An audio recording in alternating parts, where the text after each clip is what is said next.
2016 est une année importante pour un commerçant d'Alma bien connu. 30 ans dans le domaine de la musique, 30 ans comme disquaire indépendant. Rencontre avec le seul et unique Jello Villeneuve.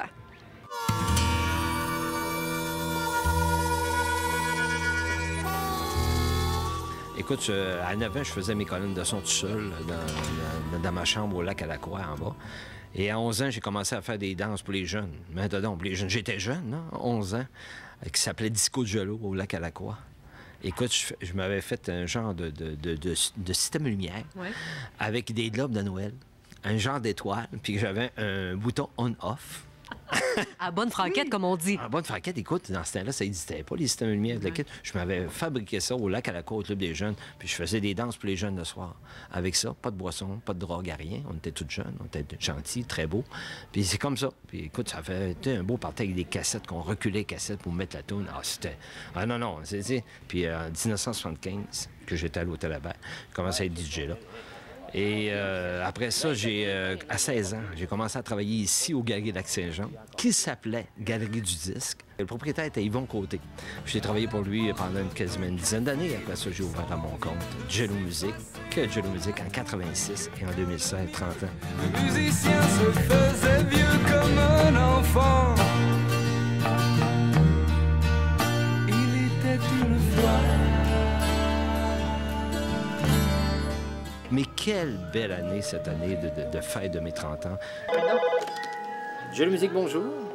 Écoute, pour moi, c'est une réussite, là, après tant d'années de travail. Puis, gars, ça fait 40 ans que je viens du disque Alma et ça fait 40 ans là, que je suis dans le plaisir. J'ai toujours été heureux, j'ai toujours rendu le monde heureux. Écoute, la musique, c'est la belle vie, c'est la vie.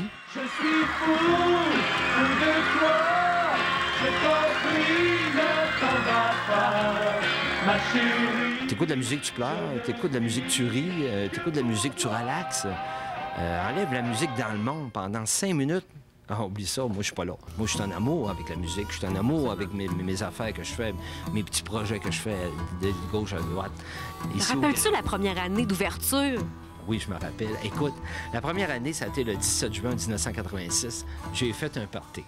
J'ai ouvert Jello Musique, je me rappelle, j'avais pour 5 000 $ de stock, que les meubles, je les avais faites moi-même pour sauver, pour essayer d'ouvrir un magasin de disques. Écoute, j'avais été voir plein de gens d'affaires, de banques, tout ça, puis tout le monde me refusait. Puis M. Martel, à Métropole pour la Caisse populaire, a dit « Oui, on aime ton projet de faire un magasin de disques qui va s'appeler Jello Musique. » Mais ça a été une belle ouverture. C'était une belle ouverture, puis c'était beau. C'était mon magasin. Dans ce temps-là, il y avait les planchers bleus et blancs, avec des carrés un peu partout. Tout il était bleu pâle, puis tous mes meubles étaient blancs en mélanine, que moi-même que j'avais construit ces meubles-là. Oh! Oh! Yes! C'est pas sérieux!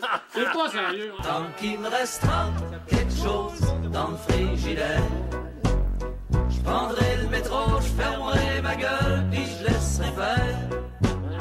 Qu'est-ce que tu as trouvé le plus difficile au cours des 30 dernières années? Parce qu'on s'entend que l'industrie de la musique, ça n'a jamais été facile pour personne. Quand j'ai commencé à vouloir voir grand avec mon magasin, 3 ans après que j'ai ouvert Jello Musique, j'ai ouvert à Robertval. Un autre Jello Musique voulait partir une chaîne de Jello Musique. Mais la mort, il a cassé assez vite. Ça veut dire qu'au bout de 10 mois, écoute, ça ne marchait plus parce que Jello n'était pas là. Mais j'ai fait un peu la même chose à Alma. J'ai ouvert 2 Jello Musique un bout de temps. Un à Plaza, un ici aux Galeries. Encore des affaires qui étaient dures pour moi parce que j'ai perdu beaucoup d'argent dans ces affaires-là. J'ai eu beaucoup de compétitions aussi pendant... Tu sais, tu as eu le Québec 10, tu as eu les pharmacies, tout ça, le kit. Des bouts de temps. Il y a eu des années, je peux dire une affaire, que j'ai été des nuits sans dormir. J'ai été une année, même, j'étais sur le bord de craquer. J'ai revenu ici aux Galeries et là, ça a fait... j'ai été 3 ans à travailler tout ça dans mon magasin pour me sortir de là et j'ai réussi. Aujourd'hui, ça va bien, mais c'est sûr que le marché du disque est rendu là. On ne sait jamais ce qui peut arriver. On ne sait jamais ce qui peut arriver. Les disquaires indépendants, il en reste combien? Tu es le seul en région? Québec, Montréal, par-ci, par-là, des petites miettes? Écoute, disquaire indépendant, de vrais disquaires, je suis vraiment le seul. Tu vas trouver des disquaires, tu vas trouver des disques dans des magasins de cadeaux, des magasins avec des chandails, toutes sortes de bébelles, tu comprends? Mais 100 musique, non. 100 musique, ça n'existe plus. En 2012, Jello Villeneuve prenait sa collection personnelle de 5000 vinyles afin d'offrir à sa clientèle cette nouvelle tendance. Puis le vinyle, écoute, c'est la qualité du son de ça, là. c'est à comparer avec un CD. Un CD, c'est toujours égal à un CD.